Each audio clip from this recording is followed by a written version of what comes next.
Welcome here to another Sunday morning with Paul and Angie Wagler from arisenow.ca.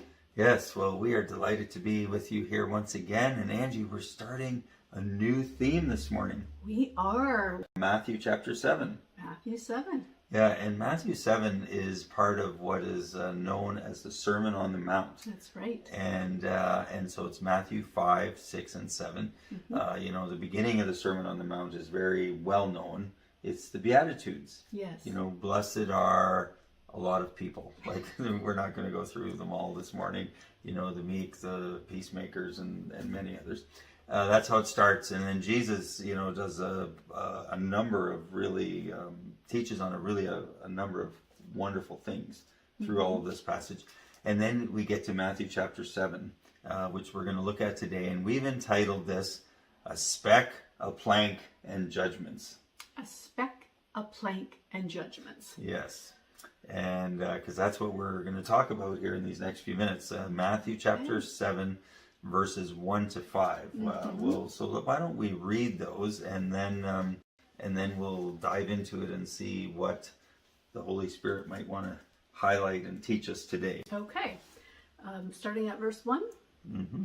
Do not judge, or you too will be judged. For in the same way you judge others, you will be judged. And with the measure you use, it will be measured to you. Why do you look at the speck of sawdust in your brother's eye and pay no attention to the plank in your own eye? How can you say to your brother, let me take the speck out of your eye, when all the time there is a plank in your own eye? You hypocrite, first take the plank out of your own eye, and then you will see clearly to remove the speck from your brother's eye. Well, that's interesting. And that picture that comes to mind when Jesus is talking about the speck that we're noticing in someone else's eye. And a speck is something pretty small. Yeah. Have you ever had a speck in your own eye? Like something that just kind of popped in there and it's irritating and you want to get it out? Yeah, it doesn't need to be very big to be a problem, right? No. And so I've seen somewhere people trying to portray in a skit or in a picture or something this the image that comes to mind here, and it's someone else's eye looks really good, and then a plank like that just is like, it just would be like this big thing across your whole eye that you couldn't even really see, right? Big piece of lumber. Yeah. It's a really graphic illustration that Jesus gives. We had some long pieces of lumber here when we were redoing the deck the other year, and we had a whole one sort of part of the backyard was a bunch of things from the lumber yard that we had all piled up to use, and then as we were getting rid of the old stuff, we had a pile of new and a pile of old lumber.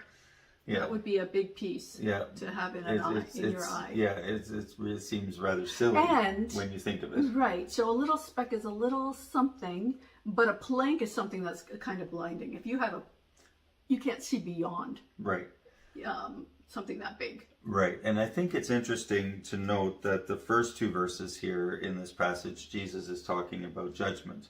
Right. Because really that would be at the heart of someone wanting to point out the tiny little thing in someone else's life, because really the judgments would be at the heart of what is in our own hearts of when we want to point out this very small thing in someone else's life. And Jesus is highlighting that we need to take care of our own business, and first take care of the plank in your own eye. Like let's look reflectively inward at our own hearts. Right. And it doesn't mean that we don't ever talk to somebody else about that speck. No, because he doesn't say that. He says take care of your own plank before you deal with the speck. Right. And so that it's not like you don't ever discuss the speck. Yeah. You might need to get rid of that speck out of your brother's eye, but deal with your own stuff first. Make sure that your specks, your lumber, inspecting your lumber. Inspect your own lumber in your own eye. Yes. Well, and I think the key in all of this, Angie, is releasing our judgments. Well, it's making sure our heart is right before God. Right. And part of that is like what he says in verses 1 and 2, do not judge lest you be judged. For with the measure that we judge others, it's going to be measured back to us. It's interesting if this same kind of teaching is given in Luke 6, and we're just going to flip there and I'm going to read a wee bit. Luke 6, starting in verse 37. Because that's also the Sermon on the Mount in Luke, right? Right. It says, do not judge and you will not be judged. Do not condemn and you will not be condemned. Forgive and you will be forgiven. Give and it will be given to you. So that just speaks of, whatever kinds of ways you want to be treated, we should treat others the same. Right? Give and it will be given. If you don't want to be condemned, don't condemn others. Forgive and you will be forgiven. And we've talked about that in recent weeks about forgiveness. Yes. That if we don't forgive others, our Heavenly Father won't forgive us, right? So we want to be extending grace, and then that makes us candidates for grace, right? And then it goes on and it says, good measure, after given it will be given to you, a good measure, pressed down, shaken together, running over, will be poured into your lap. And then this same phrase again, for with the measure you use, it will be measured to you. And so, you want mercy, extend mercy. Right. You want grace, extend grace. You want forgiveness, extend forgiveness. And if you want harsh judgment, then extend harsh judgments. But that's the way it works. I don't think any of us would say, yeah, that's what we want. But yet, I've realized in my own life, as I look back over my many years, I realize that I have had a lot of judgments in my life towards other people. And a lot of it has been around things that really don't matter. It's things like judging people the way they talk, or the way they look, or the way they act, or the way they drive their car, or the way they interact with other people. On and on the list can go, right? And I'm just over the last number of years, I think the Lord has been really dealing with me around these things, and I feel like I'm in a much better place now with regards to this stuff than what I was. But I realize that this is still a daily journey. Right. As I'm out and about in the world and interacting with people, this whole idea of not judging, and a lot of that, comes out in our opinions. Right. Like forming opinions very quickly, or maybe even not so quickly, about other people. Right. And the way that they look, or the way they do their hair, the way they talk, the way on and on, the way they dress, the way on and on the list can go, right? I mean. So how would you define a judgment? So we can have. I think in my book, 5 Healthy Habits of the Heart, I talk a bit about this, and there's opinions, and then there's being opinionated, right? And so, we can have opinions on things, but when we're opinionated, it's like we just feel the need that we have to share it, and we have to have other people. We like when other people accept our opinions or join with us in that. And to me, that feels like we're moving into judgments. Because a judgment isn't necessarily a bad thing. Like, there are judges who are in a court of law, and that is their job, is to make a judgment on a case, be that criminal, be that civil cases, right? And so there is situations where somebody needs to make a judgment. And I think as Christians, we're like, well, God is the judge, right? Right. And I'm thinking too, Angie, there's judgments that we make in a day that are helpful for us. For example, I'll give you an example of like mountain biking, right? I go to the local trails here, the hydrocut trails, and they've been adding more features, more obstacles, different rocks and jumps and bridges, and so I make judgments about those as to whether my abilities can do those or not. Right. And so in that way, the judgment is a safety thing, right? Right. It's a protection. Right. Instead of just thinking, well, I can do everything. and then finding out you and can't. I realized, no, I can't do everything, right? I need to make some right judgments. Right? I think I'm just recalling a number of times when we were in the mountain bike scene, going to the hospital on occasion for some team members who ended up having to use those they had some services. Injuries. They had some injuries. So, but I think what Jesus is talking about more here is about judgments that we have against other people. Right. And so let's just bring in a couple other verses as we talk about this. In Romans chapter 14, verse 1 says, "Accept the one whose faith is weak without quarreling over disputable matters." I like the New American Standard where it says, without the purpose, but accept the one whose faith is weak, but not for the purpose of passing judgment on their opinions. So quarreling over disputable matters, passing judgment on someone else's opinions. And to me, when I read that verse, it's not about determining that my faith is stronger than yours, but it's just saying that we should accept each other, and there's things that we don't need to quarrel about. There's things that we don't need to pass judgment over each other about, related to our opinions, right? I mean, that doesn't mean that we can't talk about what is truth and what is error, right? But it's holding those things in a healthy way so that we're not pronouncing judgment over each other and we're not leading into quarrels and disputes. And so then he goes on in that passage and he's talking about some of the things that were problems in the Roman church that he was writing to. And it had to do with food sacrificed to idols. Should they eat it or shouldn't they? And he gives some good instruction about how to deal with that, right? So to settle the disputes that they were having. But I think it really comes down to, in our hearts, is having a love and acceptance of other people.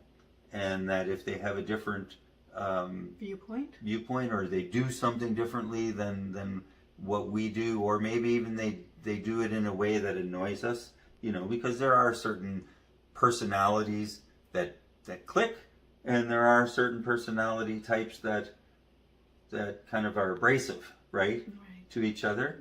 And we can acknowledge that, but it doesn't mean that I want to sit in judgment over that person as like, well, they shouldn't be that way, right? It's really allowing God to do the work in each one of our hearts that needs to be done. And so why don't we read, there's another good passage in Romans 2, 1-4, and bring that into the mix as well here. Let me just state with all of this that we are on a journey, and we invite you into this journey with us, and allowing the Holy Spirit to teach us and to help us to grow in this area each and every day, because with the measure that we use in how we relate and judge others or not judge them is the measure that's going to be used to us. Right. So Romans 2 verses 1-4. You therefore have no excuse, you who pass judgment on someone else, for at whatever point you judge the other, you are condemning yourself, because you who pass judgment do the same things. Now we know that God's judgment against those who do such things is based on truth. So when you, a mere man, pass judgment on them and yet do the same things, do you think you will escape God's judgment? Or do you show contempt for the riches of his kindness, tolerance, and patience, not realizing that God's kindness leads you towards repentance? Yeah, and it's realizing that ultimately God is the judge. There's so many times that I've found myself, or I've observed in others, where we quickly form opinions which lead to judgments about something that has happened, and I realize I am missing so much of the story here, and that's why, like a judge in a court case, they take time and they gather all the evidence from all sides, and then they make a right judgment. And that's why God is the one who needs to be the judge, because he sees it all, right? I'm reminded, Angie, of recently I was listening to a podcast when Mark Batterson, who's a pastor from Washington, D.C., was on, and he said he has two key things in life that he really guides him. One is that, and as he's relating to other people, one is that that everybody's fighting a battle that I know nothing of. And the second one is that everyone is superior to me in some way. And really that's, I've kind of had that same idea with the second one, is that I talk about how I can learn something from everybody that I meet. Right? And that really helps us to honor them and to respect them. But the whole thing of the first one is everyone's fighting a battle that I know nothing of. I think that can, a good reminder of that regularly in our lives can help us keep free from judging others. Because we realize, I don't know why they're acting the way that they do, or why they talk the way they do, or why they do this or that the way that they do, right? Because I don't know their whole story. And so it's just loving them and allowing God to be at work in their lives. And so Angie, there's a friend of ours, Sandra, had told us a story one time about a time when she released judgments. Yeah, so she had done a study on judgments, and she realized through that that, well, she was releasing the judgments in her life, and one of the things that she released was they live on, a very quiet street, but the backyard... they back onto a very busy street with their backyard. With a lot of traffic. Yeah. So she couldn't really enjoy her backyard, so she released the judgment of the way people were driving. Yeah, and just the complaining attitude that she had about like the traffic noise. And she realized sometime after that, when she would go in the backyard, the traffic never bothered her. Yeah. Nothing had changed other than her own hard attitude. Right. And she was set free from, bothering her all the time. Yeah. Right? And so that's pretty powerful. Oh, yeah. It's pretty powerful what we can release and things not bother us. Yeah. Yeah, and I think it's a journey for all of us. And if there's things that you find that have been bothering you, perhaps there's a judgment in your heart that you need to release. Yeah. I think of my job as a bus driver, where I'm on the roads all day long, and I know that there's been times in my life where I've held judgments against the people that I'm interacting with on the road, or pedestrians, or whoever I encounter, right? And the more I can just release those judgments, then I'm just freer. I was like, oh, people can cut me off, and I know there was times where I'd be like honking the horn, and now I'm just, I still was like, oh, that wasn't very nice, but then it's like, okay, whatever, just let it go. Right, let it go. That's what I talk about in chapter 4 of my book, about the saying that is the key to enjoying life every day. It's let it go. Yeah. And that's the whole thing with these judgments, right? And because I want to be a candidate for mercy, maybe one other verse we'll look up today, that is James chapter 2, verses 12 to 13. Because, Jesus says in this, with the measure you use, it will be measured to us. So do we want to have a speck in our eye and have somebody who has a plank in their own eye coming up to us and pointing it out? Right. All the while, we can see... You turn your head and you get whacked by their plank. It's quite an image. But all the while, we can see that they can't actually see properly, right? Yes. Using that image. And so, no, we don't want that to happen to us. So let's not do that to other people, right? Yeah. So James 2, verse 12 to 13. Speak and act as those who are going to be judged by the law that gives freedom, because judgment without mercy will be shown to anyone who has not been merciful. Mercy triumphs over judgment. Right. Judgment without mercy will be shown to anyone who has not been merciful. Right? It's like, hold it. I don't want judgment without mercy. Right. So the way we make sure we qualify for judgment with mercy is if we extend that kind of attitude towards others. You know, Matthew 18 talks about that very principle, but I don't think we're going to get into that. But that could be your homework, is to look up Matthew 18 and read that in the light of these verses from James. Yeah, and we'll maybe start with that next week. Okay. So remember, mercy triumphs over judgment. With the measure you use, it will be measured back to you.